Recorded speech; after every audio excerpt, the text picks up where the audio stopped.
Hello, beautiful people. Welcome back at Everything Nice at Mitch Succulent Love. And I'm inviting you to like and subscribe to my channel, and please hit the notification bell for more updates on my videos. So this was taken November 2 and dapat magla-live ako, then bigla pong umulan. So I decided to paulanan na sila kasi yung iba kong gym na is dehydrated and hindi sila sabay-sabay ng pagtutubig. So para isang tubigan na lang, isang schedule, ito na yun. Then after my live, bumunot na po ako ng mananalo ng Gymnocalistia from Joanna Succulents, and nakalima po akong bunot kasi yung 4 is wala nga po doon sa aking live. So, konti lang po yung matandang live ko. Actually, starting 3 from the middle, 7 tao, and then so on. So, ayun, nagdilista po ako ng mga uma-attend sa live ko. So, every live ko po, nagdilist po ako ng present at the end of my live. Tapos, kung sino lang po talaga yung entire present, the whole live, yun lang po yung nililista ko talaga. So, kahit na doble-doble yung name nila, basta uma-attend sila kung kailan ako nag-live, is nakalist po yun. And then, I put the number, kahit na nakailang, kung pang-4 na live ko po at 4 na beses siya umattend, naka-entry pa rin po siya. And si Ate Daisy nga po yung nanalo, and lagi naman din kasing nakasupport yan si Ate Daisy. Thank you so much, Ate Daisy, sa kahit anumang ginagawa ko sa YouTube, you still support me, diba? Ayan, ganyan kabait si Ate Daisy, kaya siguro siya din yung talagang nanalo. So yun nga, nanalo po siya ng Gymnocalcium, 8 pieces po yun, and ang gaganda niya. So ang swerte ni Ate Daisy, and congratulations once again, Ate Daisy. Ayan. At sa mga laging umattend during my live, thank you so much, Ma'am Nanette, Ma'am Prima, Ma'am Arlene. Ayan. So sila kasi yung nandun that time. So sino pa ba?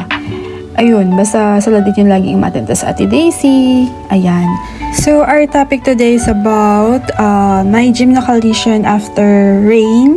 Ayan, after 2 days na pinaulanan ko sila, to be exact 3 days pala, ay tingnan natin kung may malambot. So, paano ko sine-check yan? So, nabanggit ko nga po na hindi pare-parehas yung watering schedule nila. So, nahihirapan na ako for all of them para isang water schedule na lang sila. So, our vlog today, i-check lang natin kasi di ba pinaulanan ko po itong aking mga gymno. So, let's check kung baka na-overwatered ko sila. Ayan. So, paano ko naman sine-check kapag overwatered sila? So, kapag minsan kasi, akala mo okay sila, pero malambot. Malambot sila, kagaya po nito. Lambot niya yun. So, ito nga po, na sabi ko na to sa live ko, na mayroon po ang isang malambot. Ito nga po yun. So, kasi diba, winater, dahil dehydrated itong tawag dito, itong Astro. So, tinubigan ko po sila. Ayan, gagaganyan na naman siya. Oh. Signs of, na naman yan, dehydration. So, ang gagawin ko na lang, ihiwalay ko po ito. Tapos, ilalagay ko na lang sa iba. Ayan. So, a reason na hindi po sila pwede magsama sa isang pot. Ayan. Tapos, ito naman yung nasunog po sila dahil nga nandun sila sa arawan. Ayan. So, hopefully, bumalik pa yung kulay nila. So, ayun, checking on your gymnos kung overwatered sila is through touch kung malambot. Kasi, ito naman, very firm. Makikita mo naman, very firm. Ayan. So, tinouch ko na to kagabi din.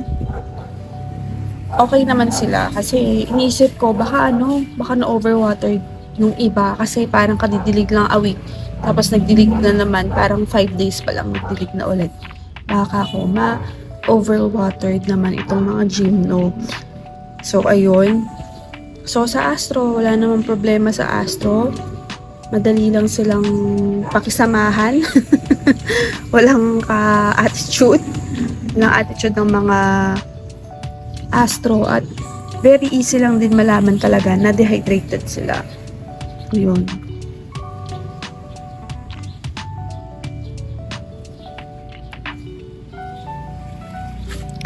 So, dito din, nag-check din ako. Ayan.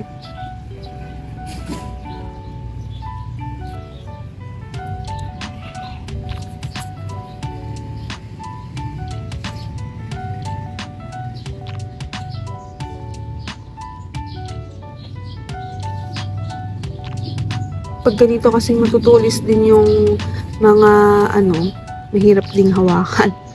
'Di ba? Ito din malambot.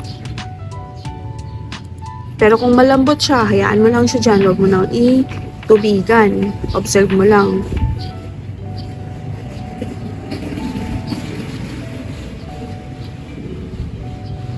Malambot din to, oh. Ayan. So, kasi ito, tingnan nyo. Hindi ko naman siya, ito matigas talaga. Hindi siya malambot. Pero, yung iba din, matigas talaga. Pero yung iba dito, is malambot siya. Ito. Ayan. So, anong gagawin ko? Ayan ko lang sila dyan. Ito din, malambot. Ayan ko lang sila dito. Wag ko lang silang papakialaman.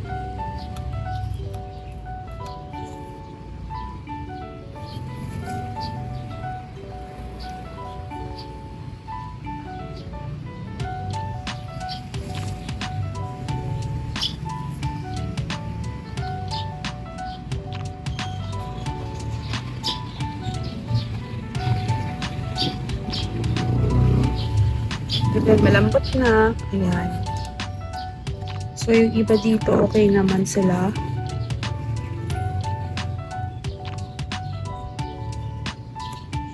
Ito din, lumambot. Pero, matigas na malambot.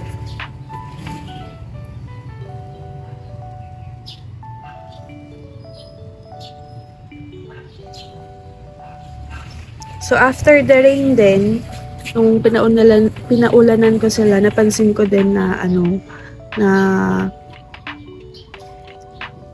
naging mas brighter yung color nila kasi kapag less water, yung kulay nila is mas lesser. So, ayun, yung napansin ko, parang nag-brighter ulit yung kanilang kulay.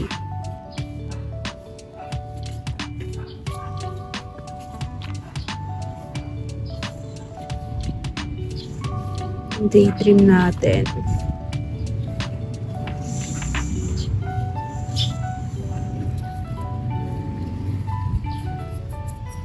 So, ang tagal nito. Ang tagal niyang totally bumuka. So, wala pa ulit nag-flower sa kanila. Siya pa lang. And the rest, mag-flower na kayo, dali. Ayan.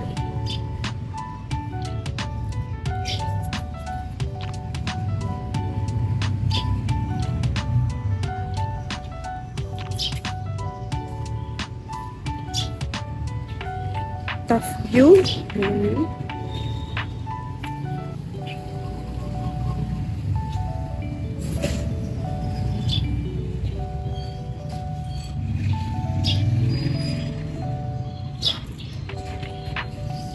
So, yun lang naman yung update ko sa kanila. Yung iba medyo malambot pero carry lang.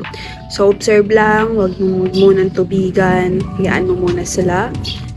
And the rest ay okay naman. Hintayin lang sila nating maging okay. Ito palang astro na to. Dati, talaga na sila, kulubot. Pero, ayan tinubigan ko pa kasi ulit to eh. Ayan super bilog nila. Ang cute-cute. Diba? So, may alak pa dito kasi birthday ng jowa ko kagabi. So, sabi ko nga, dito yung spot nila ng inuman talaga. Ayan. So, pasensya na kayo. May bote ng alak. Minom sila kagabi. Hindi po ako minom. Ayan. So, ang cute-cute na mga astro. Pag well hydrated talaga sila.